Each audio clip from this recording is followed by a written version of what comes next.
একজন নির্দোষ চিন্ময় কৃষ্ণ দাস ব্রহ্মচারীকে আটকে রেখা কি আলিফের আত্মা শান্তি হইতেছে নাকি আলিফ হত্যার বিচার হইতেছে? আজকে পুনরায় আবারও শ্রীপাদ চিন্ময় কৃষ্ণ দাস ব্রহ্মচারী প্রভুর জামিন আবেদন নামঞ্জুর করে দেওয়া হয়েছে। ব্যাপারটা হলো, আমরা তো চিন্ময় কৃষ্ণ দাস ব্রহ্মচারী প্রভুর পক্ষে এখন আর খবর রাখি না বা কেউ এটা নিয়ে মজা পাইতেছি না। আমরা ঠিকই ডিজেতে নাচতেছি, রথের মধ্যে নরসিংদী দেখলাম ডিজে বাজাইতেছে। দেখেন, চিন্ময় কৃষ্ণ দাস ব্রহ্মচারী প্রভুর কি এই দুনিয়াতে আসলে পাওয়ার কিছু ছিল? তিনি তো একজন সন্ন্যাসী ছিলেন। তার কি পরিবার ছিল? তার পরিবার কি ধরেন হিন্দুদের যদি 8 দফা আদায় হয়ে যেত, শ্রীপাদ চিন্ময় কৃষ্ণ দাস ব্রহ্মচারী প্রভুর ব্যক্তিগতভাবে কী লাভ হইতো? তিনি এজ এ সন্ন্যাসী হিসেবে সামনে আগায় গেছে যে যাতে কোনো রাজনৈতিক ট্যাগ হিন্দু সম্প্রদায়কে না দেওয়া হয় এবং হিন্দু সম্প্রদায়কে ঐক্যবদ্ধ করে যেন তাদের ভবিষ্যৎটা নিরাপদ করা যায়। এবং ইসকন তাকে বারবার সতর্ক করছে যে ইসকন হিসেবে তার রাজনৈতিক কোনো কার্যক্রমে যাওয়া উচিত না।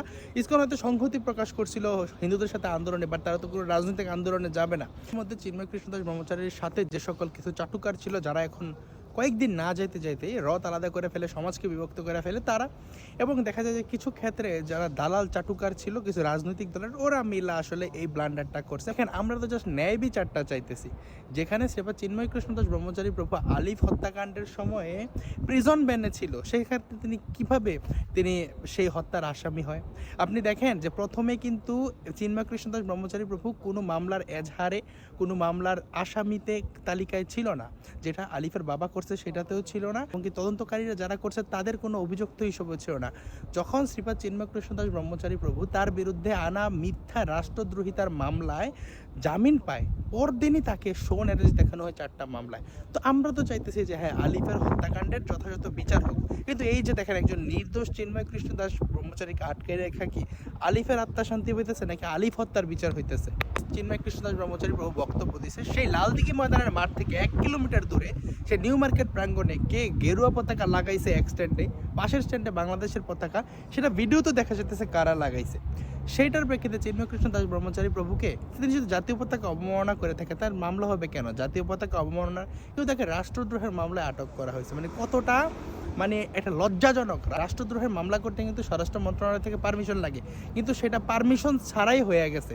যখন গাইবান্ধায় তৌহিদি জনতা ভগবান শ্রী রামচন্দ্রের ছবিতে জোতা নিক্ষেপ করে, তখন যখন হিন্দু সম্প্রদায়ের মানুষজন মামলা করতে যায়, তখন বলে এক্ষেত্রে নাকি স্বরাষ্ট্র মন্ত্রণালয় বা রাষ্ট্রের অনুমতি লাগে। কিন্তু হাজার হাজার হিন্দু ছেলেকে মব কইরা, তার বাড়িঘর লুটপাট কইরা, তার পুরো এলাকা জ্বালাই দিয়ে, এলাকা হিন্দু এলাকা লুট কইরা, তারপর সেই ছেলেকে মব কইরা থানায় নিয়ে আটকাই দেওয়া যায়। সো এই হলো বাংলাদেশের আইনের অবস্থা।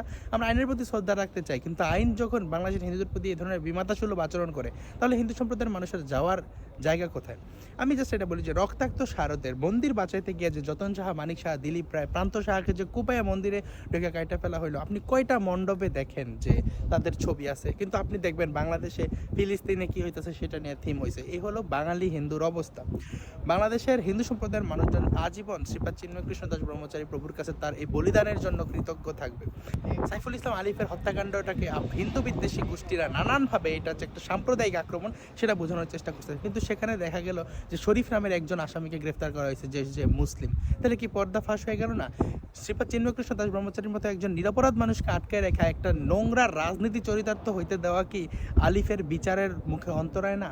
অ্যাডভোকেট আলিফ কি তার বিচার পাইতেছে? বাংলাদেশের হিন্দু সম্প্রদায়ের মানুষজন তো কোনো ফেভার চায় না বিএনপির কাছে, জাস্ট বলছে যেন সঠিক বিচার হয়। এই যে হাজারিগলি বা নানান মামলায় যেভাবে হিন্দু সম্প্রদায়ের মানুষজনকে জেলে ঢুকানো হয়েছে গড়পড়তায়, বিভিন্ন প্রশাসনিক ক্যাডার থেকে, সরকারি চাকরি থেকে, ইউনূসের আমলে যেসব হিন্দুদেরকে বাদ দেওয়া হয়েছে, আমরা চাইছি যে যোগ্যতার ভিত্তিতে পদায়ন হোক, সেটা হিন্দুদের হোক, মুসলিমদের হোক, এবং ন্যায্য বিচার হোক।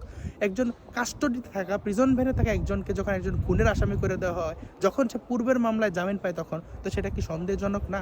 দেশের হিন্দু সম্প্রদায়ের মানুষজনের উচিত শ্রীপাদ চিন্ময় কৃষ্ণ দাস ব্রহ্মচারীর মুক্তির জন্য তাদের নিজ নিজ জায়গা থেকে চেষ্টা করা, সামাজিক ঐক্য আন্দোলন গড়ে তোলা, রাজনৈতিক ঐক্য এবং রাজনৈতিক যে জনমত গঠন করার পরবর্তী সময় রাষ্ট্র জন্য শ্রীপাদ চিন্ময় কৃষ্ণ দাস ব্রহ্মচারী প্রভুর প্রতি ন্যায্য বিচার করে তার জন্য দাবি ওঠানো। ধন্যবাদ সবাইকে। ভিডিও ভালো লাগলে লাইক, কমেন্ট, শেয়ার করে পাশে থাকতে পারেন।